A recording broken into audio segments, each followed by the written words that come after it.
Welcome everyone to today's weekly web chat. I am super excited because I am joined today by one of North Dakota's Teacher of the Year finalists, Miss Sarah from up in Minot. I just about said Mandan. Very bad me. Will you tell us a little bit more about yourself, Sarah? Just introduce, where are you? How did you get there? Hello, everybody. I'm so excited to be here and a little bit nervous, but I kind of feel like this is just an afternoon chat that we never get to have with other teachers because we're always so busy. So I'm just kind of looking at it that way, like we're just going to have a chat with each other, and I'm excited. So yeah, we're having a cup of coffee. We just happen to be on other sides of the state of North Dakota right now. Yeah, so I am a Title I reading and math interventionist for K through 5 at Sunnyside Elementary School in Minot. What a great name of a school, right? I don't think I could teach anywhere else except at a school named Sunnyside. So I'm a reading and math interventionist, and I do a plethora of other things. Just, I guess personally, I love running and fitness, and my job is, well, my family's my number one, but my job is way up there at the top. I just love my job, and I can't believe I've been teaching for like 27 years, and I can't believe I still love going to work every day. It's such a treat. That's really great. For you, can you think of what are some of the things that make it so that you do love going to work? Because sort of that's a long time. And it can't just be the fact that your school is named Sunnyside. Like what makes Sunnyside such a great environment? Like what is keeping you excited about the teaching profession? For sure. Well, I'm going to tell you a little bit about Sunnyside. Sunnyside School is the highest poverty school in Minot. Wow. And I have an amazing principal. Cindy Cook is her name.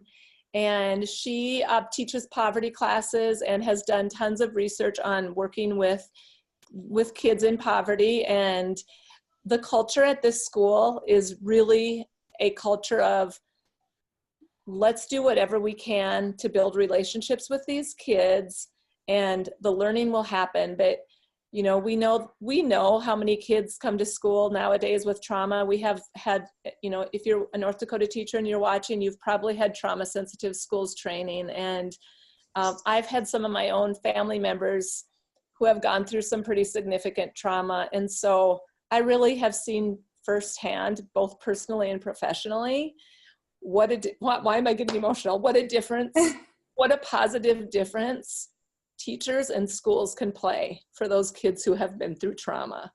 And so to be at a building that has a culture that really just embraces kids and embraces relationships and, you know, worries, yes, we have high expectations, but first and foremost, we really want to have that culture of welcoming families and kids into the school and just making it a really super great place for them. So that's a little bit about me and Sunnyside. And I guess I'm going to get back to your question. You asked why I love it so much. I really think it's because of the culture at this school. We all work together to do what's best for kids, and we build each other up, and we have these sessions where we just like a brainstorm, like a wish time, where if you could do anything at this school, what could we do to make it better for kids? And it's kind of like teachers can just ping off each other, and somebody says something and it leads to something else. And it's a really awesome culture. I mean, it's not always perfect like any school, but the culture here is pretty awesome. I could see why that would make someone emotional, between just that experience, the fact that you have that level of support, but as you were just saying, the fact that you recognize that the kids in that environment, those kids who might not have that support at home, they can come to Sunnyside and they get that support. I love that. There's like, again, like every time I love talking to you because there's just so many things that my brain, I love that idea of a wish time for the staff of like, what do we wish? Like, what could this be? What a great invitation for the staff to think outside the box and throw out ideas. And maybe you can't do everything, but what is your wish? What is that? What is your wish for some of the after school work that you've been doing at Sunnyside?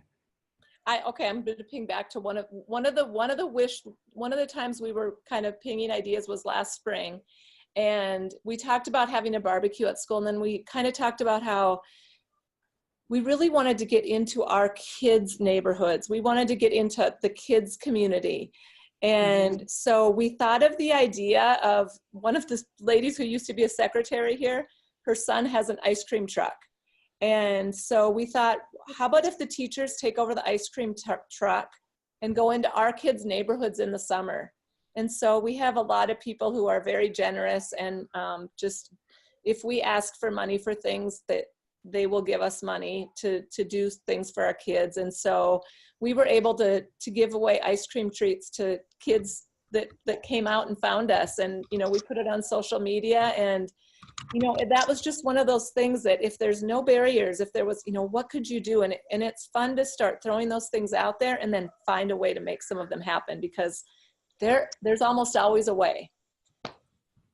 That's a great attitude in general. There's almost always a way, and it might not look the way you originally envisioned it in your head, but you can do something, and it might not be as big or as grand as you originally thought, but starting with something. I like that idea of the ice cream truck. There are things like that in a lot of communities of take that over and just get out there in those communities. That's a big commitment.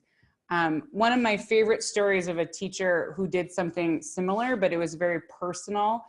She taught in a rural community down in Georgia. And she said that when she would teach at the beginning of the school year, she went to every single student's house. Like, she would go and meet the parents personally. And I was just blown away by that. And she said it was really kind of scary. She was a young new teacher. It was not a great neighborhood. But she said it really changed how parents interacted with her, that it meant that much to her. And it really meant a lot to those kids, that she took the time to come to their house, to introduce herself, to just share information with the parents, see if they had any questions, and just have a chat that wasn't about discipline, that wasn't about school. It was just we're getting to know you. But the ice cream truck, that's a nice, safe way to really reach a lot of people all at once. And I mean, let's face it, a lot of parents have not had great experiences in school. Mm-hmm. And so school is kind of a scary thing for them, and school is a place that they maybe don't want to be. So for them to see us coming into their community, into their neighborhoods, and reaching out and saying, you know, we really want to work with you. We know that it takes a village, and let's do this thing together to, you know, raise the best kids possible in our community. And that really, the ice cream truck was, I think we went about 6 times over the course of the summer, and we all just loved it. We had so much fun. Did you see a difference in how parents interacted with the school or parent participation? I know it's hard to gauge those types of metrics out of one interaction, but has there been a shift in parent perception of school or participation with school through some of these after-school initiatives? I guess I'm kind of looking forward to when we do our survey in the spring to see, once we, you know, throw some of those ideas out there. But, you know, personally, I've seen when I see those parents in the building, we've already established a little bit of a relationship because we saw them outside of school. We saw them in their community, and we were able to have a little conversation where, you know, for a lot of us, maybe that doesn't happen, like you said, unless there's a problem or it's conferences. So it, you know, there's more of a purpose, but to just have, more of a relationship of, oh, hi, how are you? You know, we met at the ice cream truck. I think that just really, again, relationships are everything. So including with the parents. That's really true. And I see that quite a bit at the high school level of if a parent doesn't have buy-in to the purpose of education and the value of education, not 100%, but more often than not, the student doesn't have a ton of buy-in. And you're right. I think a lot of that buy-in in education comes from that parent's experience at school. If school was a horrible place for them to be, where they felt judged and they felt stupid and they felt like it was just, it didn't really help, and it was just this place that they had to go to for, and maybe they felt they didn't belong. yeah, then I don't know how that parent, would possibly instill in their student a belief that school is a high value place to be. So you're right, working on that relationship with parents is key to building that bridge to have support for kids. You mentioned that Sunnyside is one of the highest poverty schools in Minot. Can you talk a little bit about just the length of your school day? I got to visit you yesterday. We got to do some girl power work. We're both rocking our t-shirts. It was a great day for coding for girls. It was so much fun. But one of the things that I was blown away by was the length of your school day. Can you explain that and kind of just the reasoning behind that? Okay, so we have the Community Learning Center, and so the kid, many of our students arrive at school at 7 a.m. and many of them don't leave until 6 o'clock or after, some of those same kids. And I mean, there's a variety when the parents are done work or when the parents, just whenever the parents come and get the kids. So they're kind of in and out. And, but, as far as, I'm a reading and math interventionist. So I have very specific job during the day on what I'm supposed to do with kids and what I do with kids. And I just kept looking at that after school time and thinking of a couple of things. Number one, about my own kids and the amount of time that I spent with them doing, reading or doing other activities, or even taking them to other community things. And also thinking about what are some things that I want to do with kids during the day, but I can't because it's not really in my job description. And I felt like it was a golden opportunity to look at the before and after school programs. And that's just a prime opportunity, not only to do more, but to do extra. I felt like it was like this bonus time during the day where, I probably couldn't braid kids' hair during the school day. I don't think a lot of taxpayers would think that was good use of taxpayers' money, but it is something that I can do outside, in the morning when so many kids are here in the morning. And I even thought back to my days of when I had little kids and I'm like, hurry up, we gotta go, let's get out the door. I don't even know if I combed their hair half the time, and it's craziness. And then for kids to get to school and be able to come and kind of have that relaxing time at Books and Braids after maybe a crazy morning, I don't know, I'm pinging all over the place, but I just felt like that before and after school time was pure bonus. And it's just a time that I thought we could tap into doing, and that I could tap into doing some of the things that I want to do, but don't really fit into my day as an interventionist. That's I love the idea of after school and before school being bonus time. And certainly for me, I was at school before and after so that students could come in and get help and things like that. And I did coach after school in the theater program. And so I was involved in that. But I like that invitation for kids.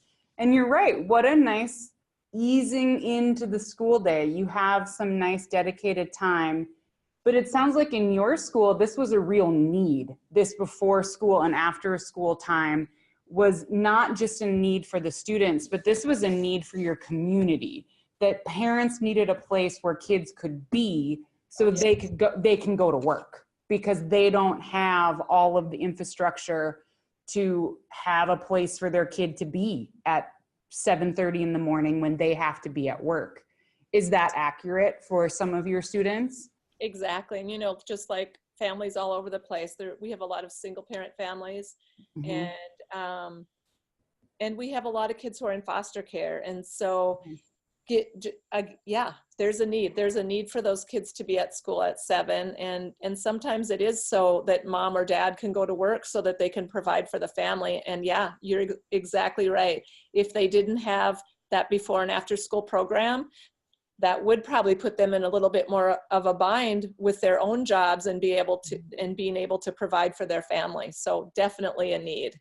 And if stress level is high for mom and dad, stress level is going to be high for kids. Exactly. So I think by having some of these integrated after school programs, there's all kinds of research too. I was about that, but I love that your school has a dedicated commitment to providing this service to your community because it was identified as a need.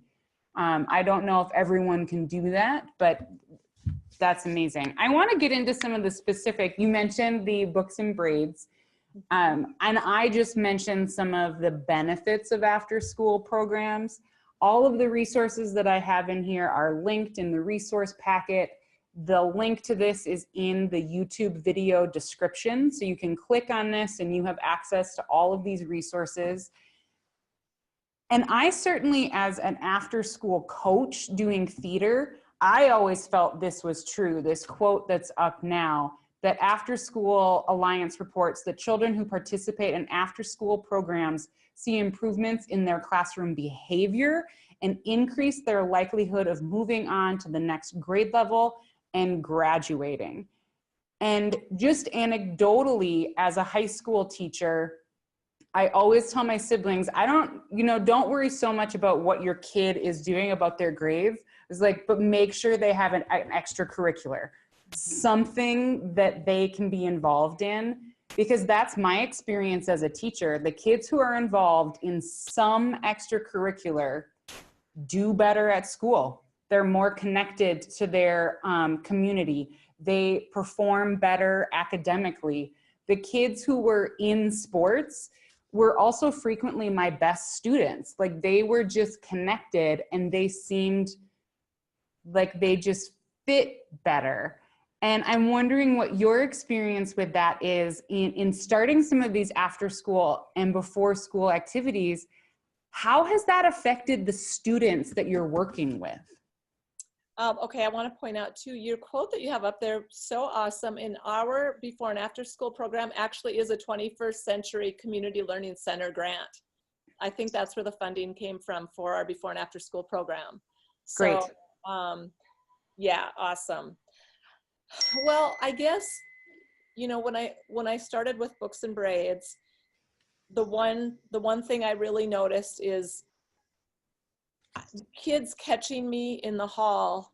When is my appointment? Do I get to come tomorrow? Are you doing my hair today? And so, like you said, it kind of gives them something to look forward to and something to think about and something to be excited about. And, just to get that one-on-one time. I've said this before, and I think I just said it to Tom Gerhardt and Kelly when they were interviewing me. It's not about the hairdo, although the kids are pretty excited about that too. It's really about that one-on-one time. And, when you talk about sports, my own kids were active in sports, and I look at, a lot of the kids at Sunnyside maybe don't have the opportunity, because at this age, if you want to be in basketball, a lot of times you have to pay to be in a traveling team or that. And it gets expensive. There's a lot of shuffling kids back and forth that has to happen. Exactly. So, really with some of the before and after school things, just again, like you said, giving kids something to look forward to, and also having kids doing something other than maybe being doing some kind of technology. What am I trying to say? Gaming. Doing some kind of a gaming at home. Not that that's all bad, but it's a little bit more productive time when it's a more organized activity, like at a before and after school program. Well, they're building so many different skills. They're building those interpersonal relationships with their peers. And you make a really great point about that one-on-one time, that's really rare for a lot of kids. If you're an only child, you maybe get one-on-one time. But you're right. I hadn't thought about that with your books, the power of that one-on-one time for a student to just be with a trusted adult, and that openness, the potential for that connection, and having that personal support for whatever they might need. Yeah, I'm thinking it's kind of a ritual for women going to the beauty salon and getting their hair done and reading a magazine. And a lot of the kids that come to Books and Braids have never been to a hair salon. And so it's really, I try to really make it a salon experience for them. And I try to remove myself as a teacher and put myself in as a stylist. And I try to, the fun thing is during the day, I'm working with them on a lot of the skills that go along with reading and math. But at Books and Braids, I really am excited that I have the opportunity to just purely enjoy reading with the students. There's no timer for fluency. There's no vocabulary that we're working on. I even try to stay away from asking them questions, although sometimes the teacher in me wants to ask them a question.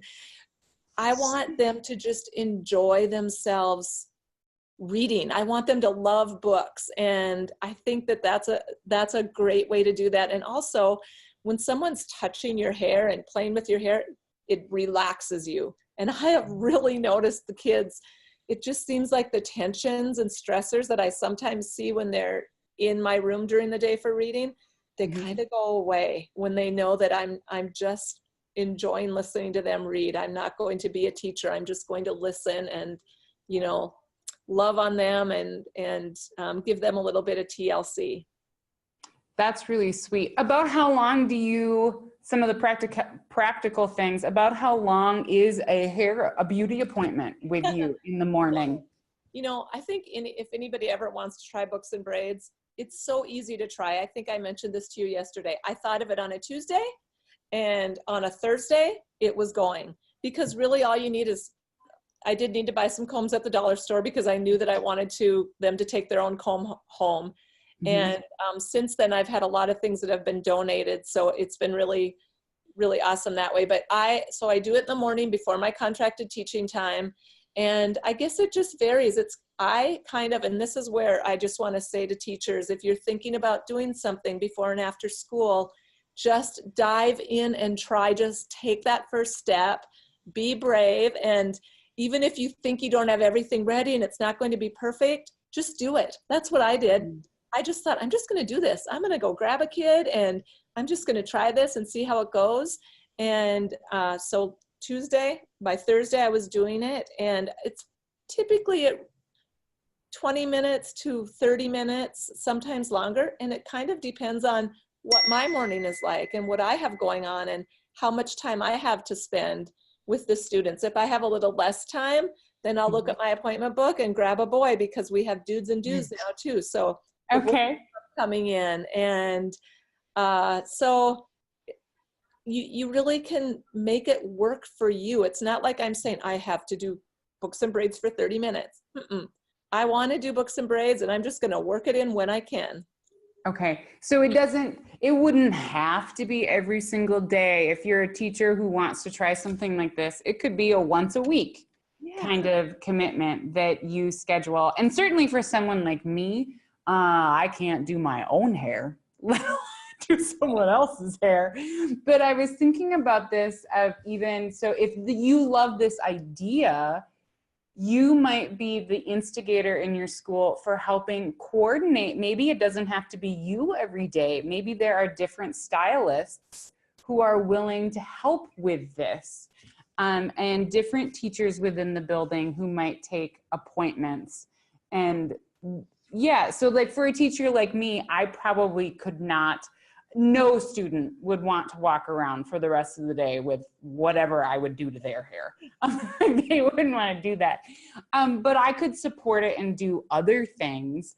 Or maybe there's something that I could do of maybe we just do while you were talking, I was like, I should have done like a morning yoga class for my high schoolers. Like come at 7:15 We're going to do like a short 20, 30-minute yoga routine. We'll do it once a week, so it's not going to be all the time. But I was the theater teacher, so I had access to the stage, so I could have had like a nice big space for us. Probably could have worked with some local places to get some mats donated. Just, you've already in this conversation, you're like sparking these ideas. For me, it's not braiding. That's not where my skill is. But there would be other things that I could certainly do, and maybe high schoolers also wouldn't want me doing, like maybe that's not a good fit for high school. Exactly. I don't know if you're familiar with this book, but I read this book over the summer, and I think that one thing that I've kind of been trying to tell a lot of people about Books and Braids isn't for everybody. Not everybody wants to touch somebody's hair either. And so again, it's not about the books and braids. It's about time. It's about time with spending with our students and building that relationship and making school a great place for them. And this book talks a lot about finding out what is your passion, or what are you good at? What's your talent? What is something that, like you said, yoga. Everybody has something that they could possibly do, and it's just to kind of get over that hurdle and figure out a way to make it happen and bring it in, and just to not be afraid, just to be brave, to take a risk. It's all about risk taking. And you know what? If it doesn't work, don't do it again. Or Yeah. to make it work. And that focus, if we put the focus on making school joyful for kids, like there's so many, like you said, a nice ease into the morning is what got me thinking of like, oh, like what could I do for my high schoolers that would help ease them into their day? So like, what skills do I bring? And I like that idea of an administrator of mine, and this is a common phrase, right? Kids who are loved at home come to school to learn. Kids who don't have love consistently at home come to school to be loved. Mm-hmm. And if we don't, on that Maslow's hierarchy of need, if we don't satisfy that basic human need for food, shelter, safety, and belonging, they're not going to be able to do those other things. They're not going to be able to learn and think. And so the time we're investing, I guess, to your earlier point about taxpayers, I would argue with those taxpayers. I appreciate that you're doing this on your own time in the morning, but I would argue with those taxpayers, if we don't build relationships with these kids, they're going to cause other problems for society. So we can either help love them and support them and nurture them now, where it's way cheaper for your taxpayer money, or we can keep dealing with that for decades in the future. So you take your pick, and maybe having a teacher take some time to braid during class is exactly what that kid needs. Yeah. But I appreciate your point of. I say that because CBS, the national CBS, called me right after Books and Braids went viral. They messaged me on FaceTime and said, "Are you the Books and Braids girl?" And I was like, "Yeah.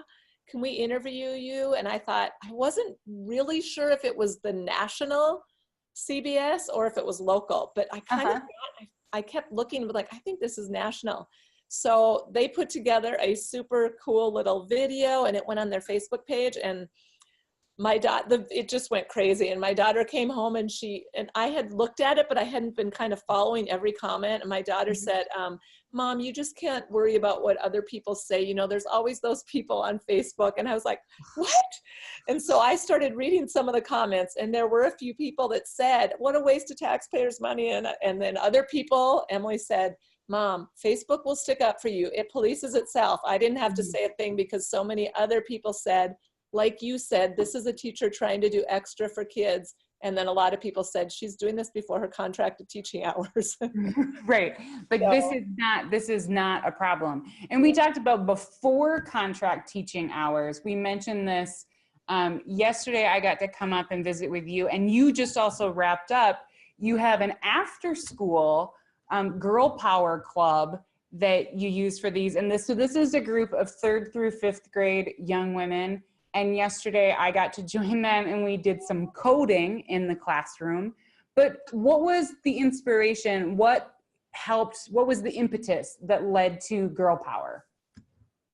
Well, I was at a North Dakota Reading Association meeting in Bismarck, and they were looking for somebody to do their international literacy project that they do.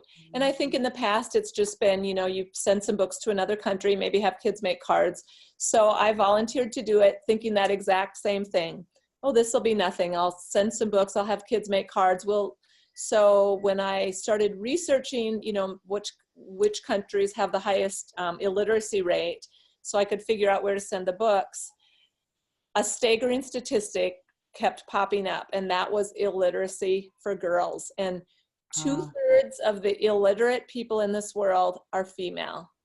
And with that, my international literacy project took shape. It was about the same time as the Time's Up movement was starting to, you know, take off. And there was a lot in the news about even women's wages. And I know we don't have that in the teaching profession, but we know that that's a real thing, is that women's wages are not always equal. And so, you know, that along with the global illiteracy rate for women, I just knew that that's the way that I wanted to go. And so again, I just took a leap of faith. I took a risk, and I just thought, I'm going to do a girls empowerment group. And so we chose Haiti because most girls in Haiti are not able to go to school past the age of 7. Wow. And so the last couple of years we've sent money for books. I have a friend who goes to Haiti, so we know that our money goes to Books for Girls. And this year we've actually been raising money to pay for girls' education. And so as of right now, our girls have raised enough money. It's $300 for one girl. And so our girls have to go to school for a year. That pays for their tuition, their uniform, their books. They have to pay to take their tests there. I mean, it's just crazy what they have to pay for, but it's $300. And so our girls have now raised enough money to pay for 2 girls, and we will get to know who those girls are. And our girls are continuing to raise money. So today we FaceTime them.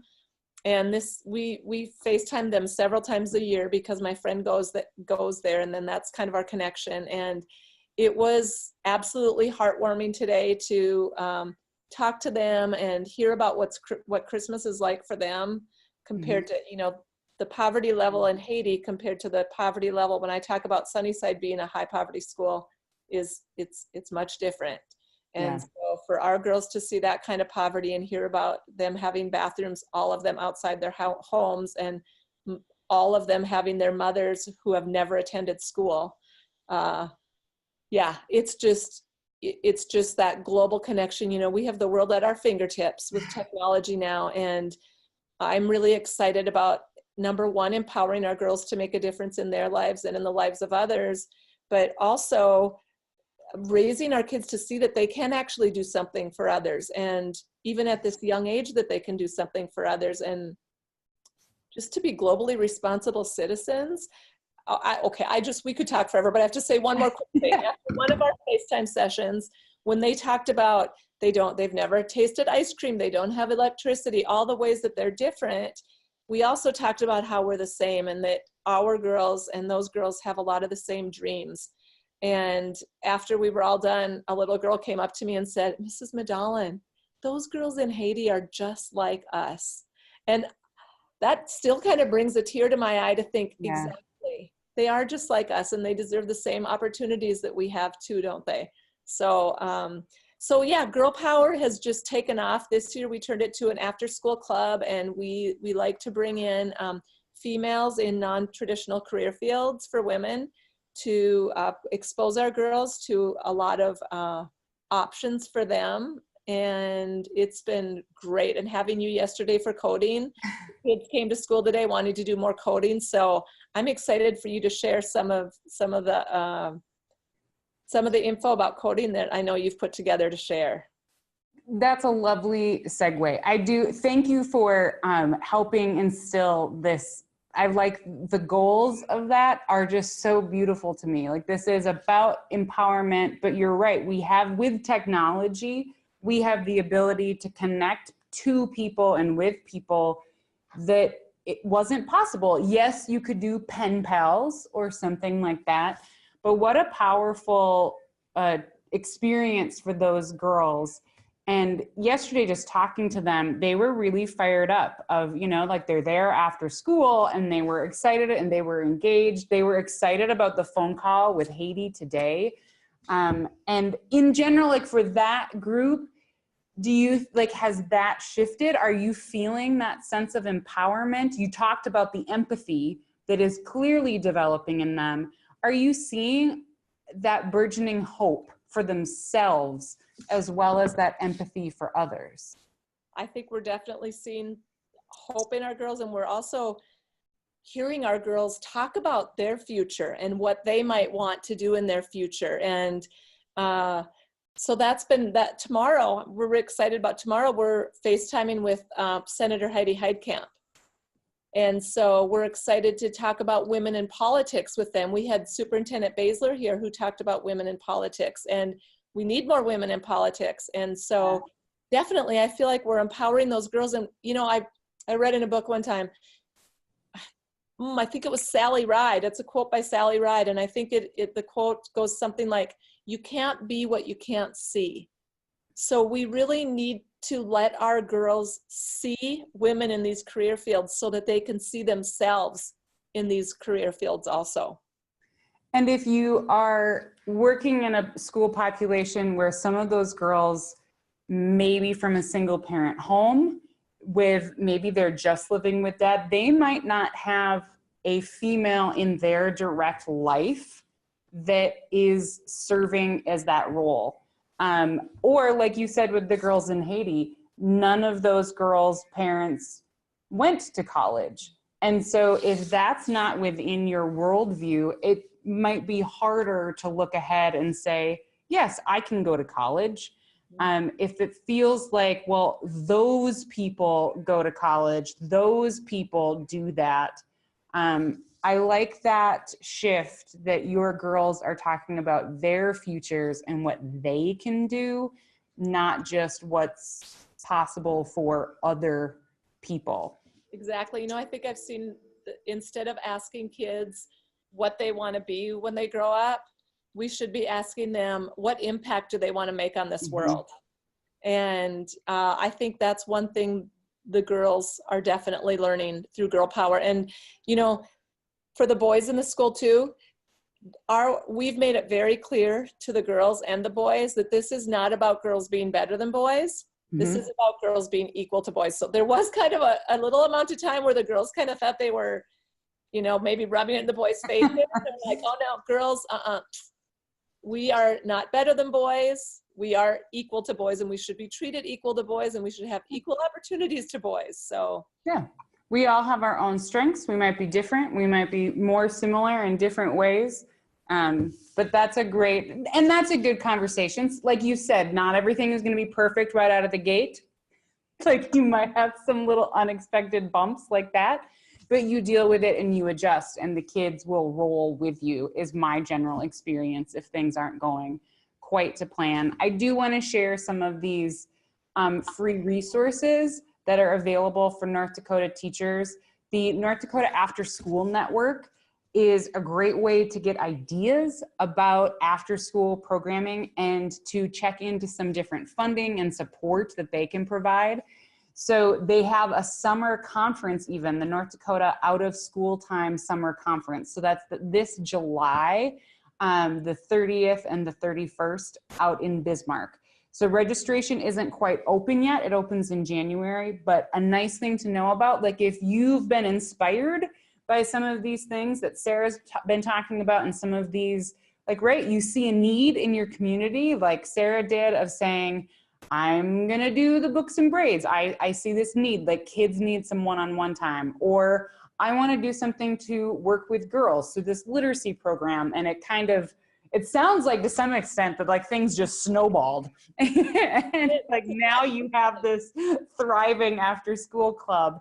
But this is a great opportunity. The North Dakota After School Network can help with some of that. So Kristen is lovely, and so feel free to reach out to her. They also have a Facebook group that would be great for getting some additional resources. We've talked about the books for braids. There is a Girls Who Code set of resources that is organized and administered through the North Dakota State Library.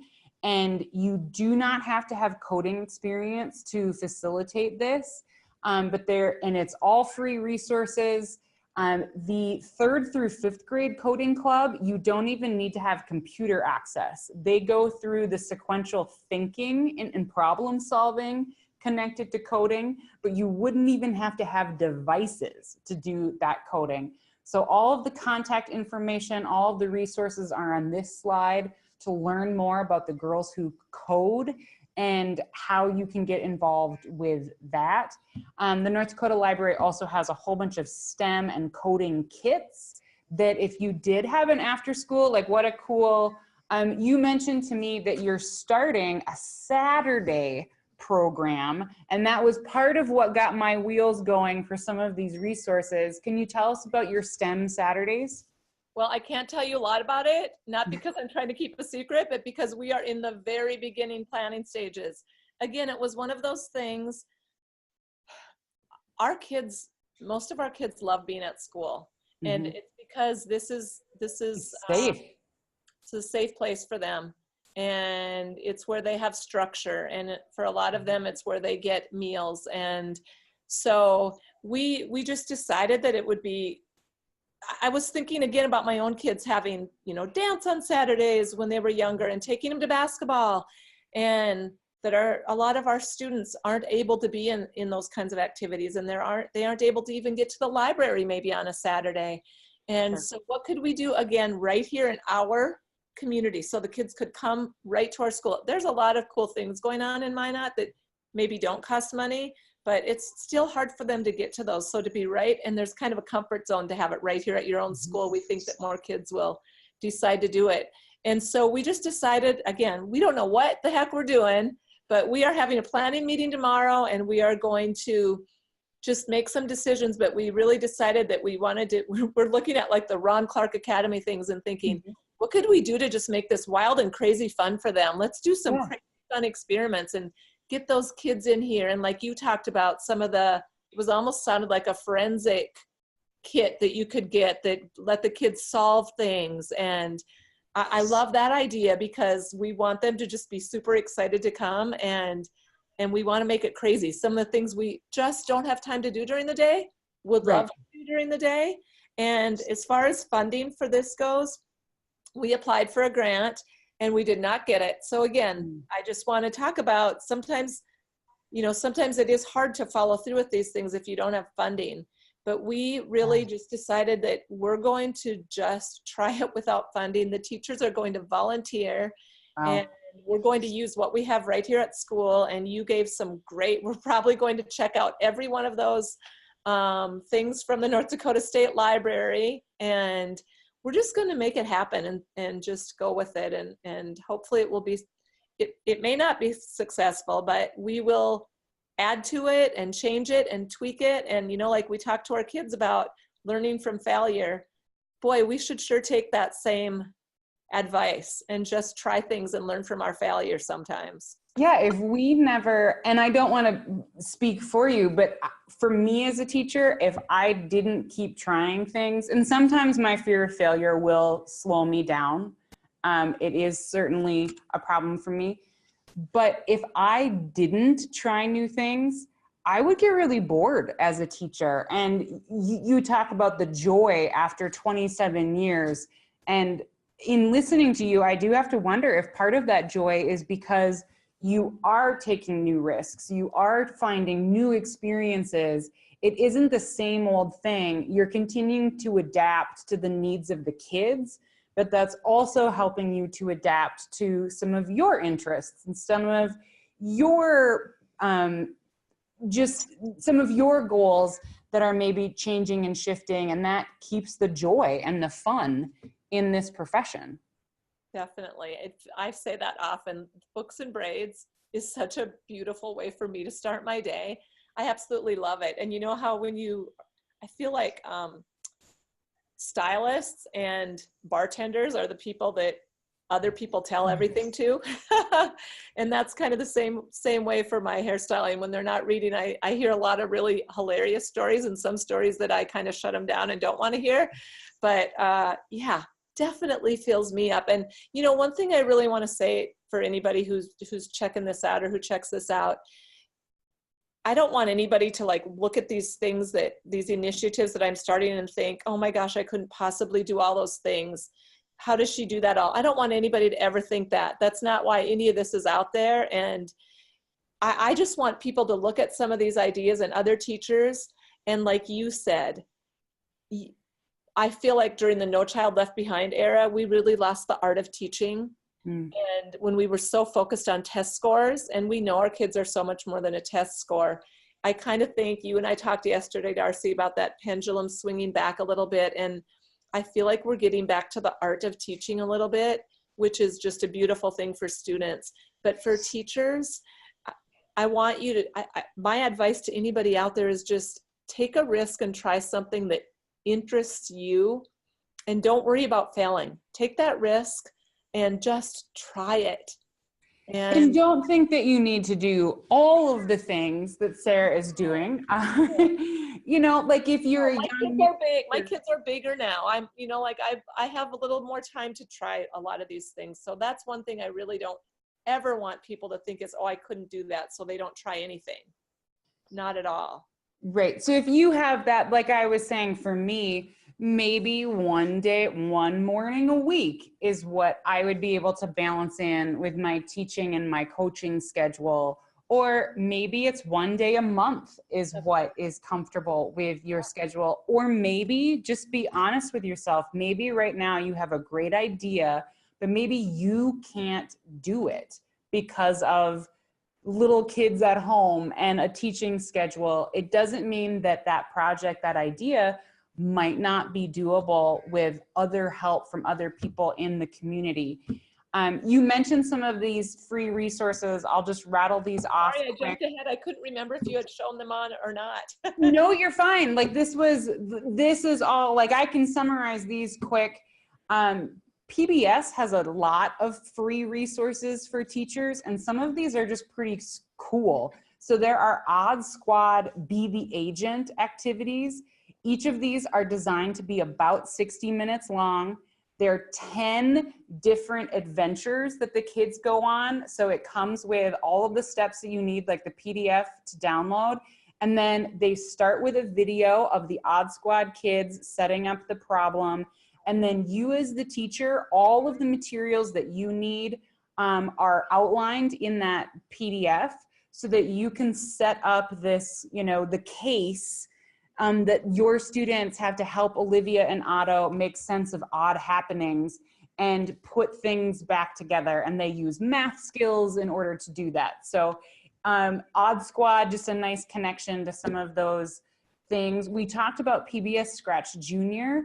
There are a whole list of activities. It is a free app to download. It's compatible with iPads and with some Chromebooks. And so that's probably the biggest limitation. But there's PBS Scratch Junior, there's Scratch Junior, and there's Scratch. And so you can kind of have kids grow into the different coding.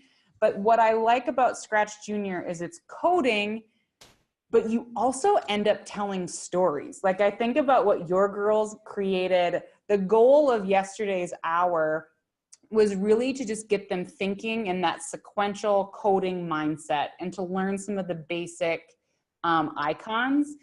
But several of the students, by the end of the hour, they had written a story of one young lady had an octopus and he was drying out. And so he finds a glass of milk and he jumped into the glass of milk in order to rehydrate himself. And he came out and he went in as an orange octopus. He came out as this white octopus.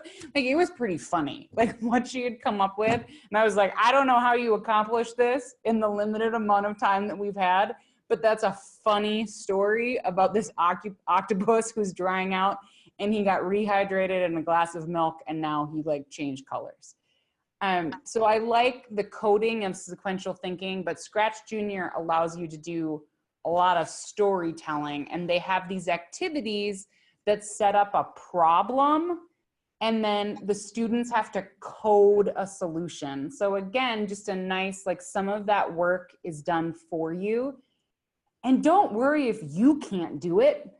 The kids will figure it out. They did yesterday, didn't they? Wow. Yeah, and they taught me yesterday, there were a couple of things that I was like, I didn't know that could do that. Good to know. Like, I'm still learning, and I've done a few of the coding.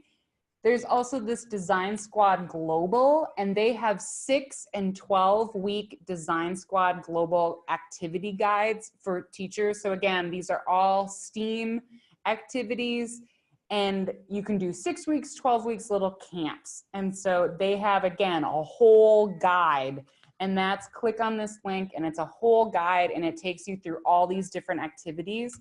Plus there's just the Design Squad Nation website. So when you go to this link, it will take you to the actual kits, and you can see these different club guides for what you want to do. And there's some club leader resources. There's also just the Design Squad Nation resources, and they have all these different topics that you can explore. And there are different little videos to help kids explore that concept, and like different little fun crafts and activities. So that can come together. And then this one is a little bit less academic, maybe a little bit more fun stuff. But I threw it in here because, again, it's a free resource, everything that's there. But there's this camp collection. And so they have this, again, it's a collection of resources, some videos, some activities of just looking at different nature concepts, different arts and crafts, different sports. And so a lot of different resources that if you are wanting to do something after school and you don't have a ton of funding or money, I just combine them together into one word. But if you don't have that, there are a lot of free resources. It doesn't take care of your time, and that's invaluable. But at least you could cut back on some of your prep time and have some resources to get you started, and have a couple kids help you figure out what is of interest to them and what's fun to do. So everything that's in this packet, these are all free resources available for you as teachers or club leaders to download or to contact and utilize. You know, I just want to say one more thing too before we kind of sign off. But as you were talking, I was thinking about all the great things that so many teachers in North Dakota are doing out there. Mm-hmm. And, you know, I feel like I was talking about me, and this is what I did. And I want to give a shout out to all the teachers out there who have inspired me. And there are teachers in this district, and I know throughout the state, that are doing great things that maybe don't become a Teacher of the Year finalist for the state, or aren't recognized in the media in any way, shape, or form. But yeah, my message to those teachers, and this kind of chokes me up, because I want those teachers to know that what they're doing is making a difference in the lives of kids, even if it's not recognized. You know, the way some other teachers are recognized, if you're not, you know, on social media and you don't have 1 million followers, or you aren't a Teacher of the Year finalist or any of that stuff, that what you do matters. And I just want to give a big shout out to all the teachers out there that are working so hard every day for these kids. And, you know, we don't get a lot of pay, and we don't get huge accolades all the time. And we don't always see the difference that we are making. But, you know, one of the things that I think I just tweeted out the other day too was, you know, some kids need us to be more than just their teacher. Mm-hmm. Some kids need us to be their cheerleader, their, you know, their hairstylist. Some kids even need us to be their hairstylist. And so just really be there for those kids. And I know so many teachers already are, and that's what's most important, really, in the whole big scheme of things. That's what's most important. Thank you for that, Sarah. Thanks for everything that you're doing for the kids in your community. And you're right, thanks to every teacher out there who's taking their own time to be there before school, to be there after school, to do tutoring, to do extracurriculars, to attend extracurriculars. I just read another, you talked about Twitter, of a coach sharing, a teacher sharing that she had finally gone to a basketball game because her students had been inviting her. And the coach was like, they literally came back to the huddle and said, we need to win this for Mrs.